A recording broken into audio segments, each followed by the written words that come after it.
Everyone understands that the values in New York City are socially liberal or pro-abortion or pro-gay marriage, focused around money and the media.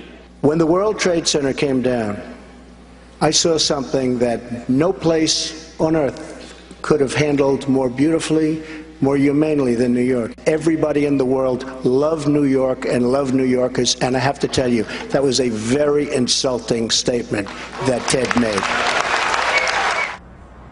You know, even people who aren't big fans of Donald Trump were like stopped in their tracks, stunned. I have a lot of friends of mine who don't necessarily find Donald Trump their cup of tea, but boy, especially the New Yorkers among them, they were stunned and staggered by those remarks, and some of them said, well, who'd have known?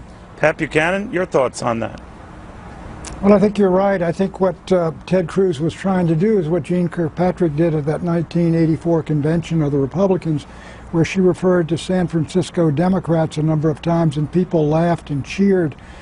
But you're right, Neil, when folks think of New York now and what is the image, and a lot of us think of the image as firemen running into a burning building and climbing upstairs to rescue people when there's a good probability those buildings are going to collapse on top of them, which is what happened. So I think that it was a tin-eared comment by Senator Cruz, and I think he's going to pay a price for it. And I think it was Donald Trump's best moment in the debate, and it's one of the reasons by a number of people say that it was his best debate and he won it. Well, I've heard the same thing, but a lot of people say, well, not so fast on Ted Cruz, that he might be clever like a fox here, that this was his exact intention, and to remind people in southern states that have little regard for New Yorkers. I'm not saying they're heartless when it comes to 9/11, but they do by and large accept the line that the senator raised about, you know, the liberal media mecca, the bias, the clueless elite class on the coast and all that, and that's what he hopes to pounce on in places like Iowa and later when it gets into the southern states like here in South Carolina. What do you think?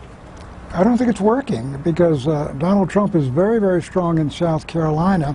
Secondarily, Trump's support is really much more working class and middle class than it is wealthy, elite, New York types when you think of Wall Street and the hedge fund folks and the beautiful people. And the folks coming to those rallies, they're enormous, and they don't look like the beautiful people.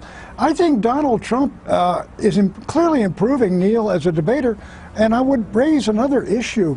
He really showed some passion and fire also on the issue of economic patriotism and economic nationalism on stopping this export of American jobs, and it's clear from the comments of Governor Kasich and others who are partly agreeing with him that he's driving the party in that direction as well.